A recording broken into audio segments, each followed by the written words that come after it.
Number 1 seat সরকার master সহ বিভিন্ন তামিল সিনেমায় বিপ্লবী চরিত্রে দর্শকদের মন জয় করা নায়ক থালাপতি বিজয় এবার নিজের রাজনৈতিক দল তামিলাগা ভেত্রি কাজগাম বা টিভিকের সম্মেলনে দাঁড়িয়ে ঝড় তুললেন।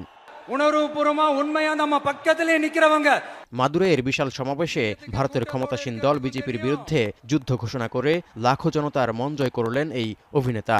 নরেন্দ্র মোদীর নেতৃত্বাধীন দলটিকে ফ্যাসিবাদী আখ্যা দিয়ে এই লড়াইয়ের ঘোষণা দিতেই সমর্থকদের করতালিতে ফেটে পড়ে সমাবেশ প্রাঙ্গণ।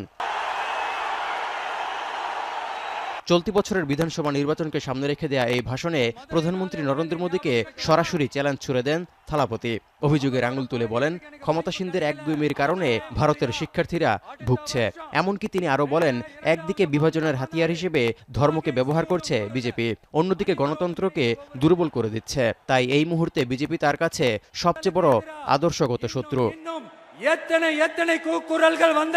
বিজেপির পাশাপাশি রাজনৈতিক দল ডিএমকেকেও শত্রু হিসেবে আখ্যা দিয়েছেন থালাপতি।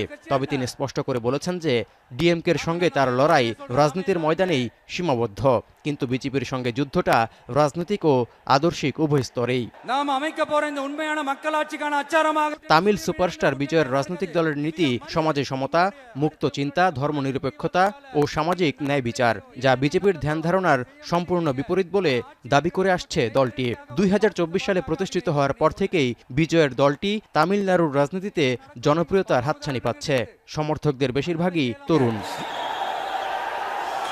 তৌহিদুর রহমান, এখন বিশ্ব।